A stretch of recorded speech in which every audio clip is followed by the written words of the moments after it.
지난 시간에 이어서 성령님의 사역에 대해서 계속 생각해 보도록 하겠습니다.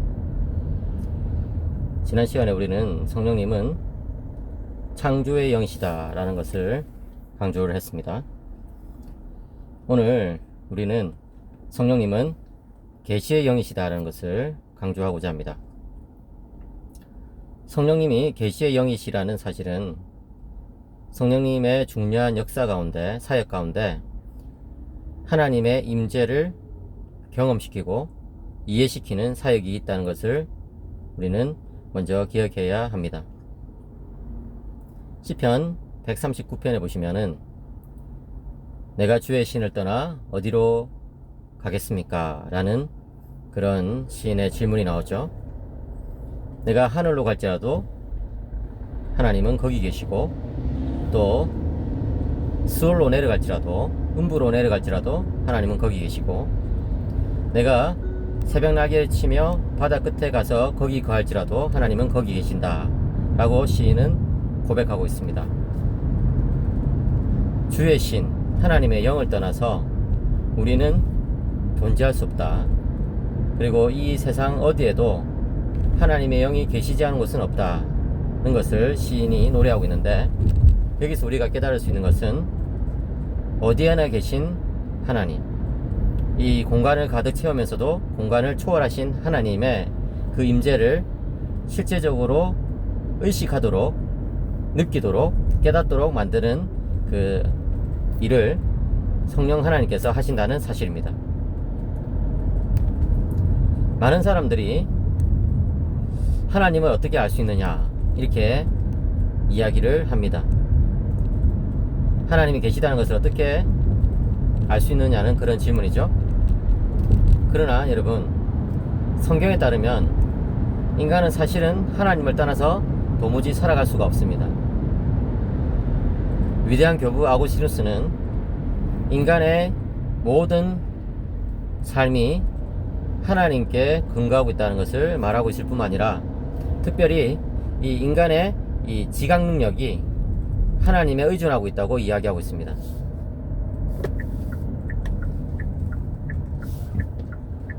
다시 말해서 인간이 뭔가를 인식하고 또 알고 또 그것을 바탕으로 해서 어떤 사유를 펼쳐나가기 위해서는 하나님의 영의 작용이 필수적이라는 것이죠.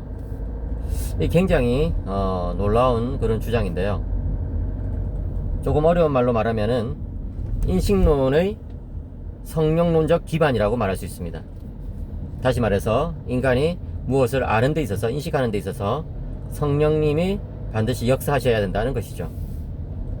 그렇게 철학적으로 또 좀 어려운 말로 표현하지 않는다 하더라도 성경에 보면은 우리는 하나님을 떠나서 살 수가 없다, 이런 표현들이 계속해서 나오는 것을 볼 수가 있습니다.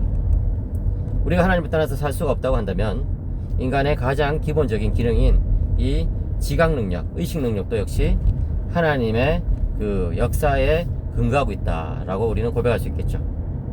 여기서 한 걸음 더 나가서 성령님은 하나님이 누구신지를 우리에게 알려주시는 분이십니다. 다시 말해서 우리 인간은 중생하지 못한 상태에서도 뭔가를 인식하고 알 수가 있습니다.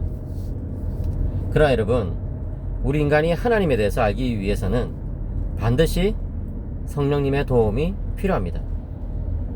다시 말해서 성령의 역사로 우리가 하나님을 알지 못하면 다른 어떤 수단을 통해서도 하나님을 알 수가 없게 된다는 것이죠.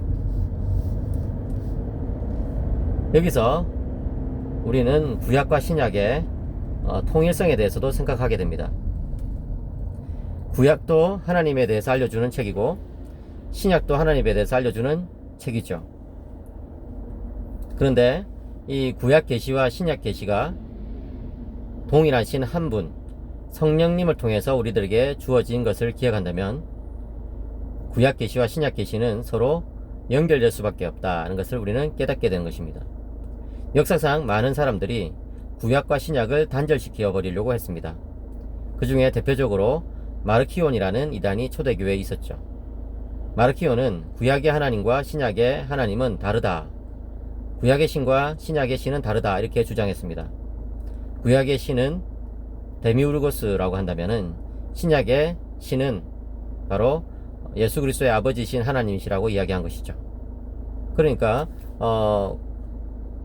그에게 있어서 신약에 계시된 하나님만이 참 하나님이고 구약에 그 계시된 신적인 존재는 참 하나님이 아니라는 것입니다.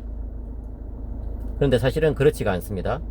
구약과 신약은 동일한 한 분 하나님을 알려주는 책이고 또 구약과 신약이 서로 연결되고 통일성을 가진다는 사실은 바로 다름 아닌 구약과 신약의 계시를 우리들에게 인식시켜주는 분, 알려주는 분, 알게 하는 분이 성령 하나님이라는 그 사실에 기초하고 있다는 것을 우리는 알게 됩니다. 여러분들이 성령님과 이 알매 문제 그리고 성령님과 이 계시의 문제를 한번 깊이 고민해 보시기 바랍니다. 다음 시간에 계속해서 또 성령님의 사역에 대해서 다루도록 하겠습니다.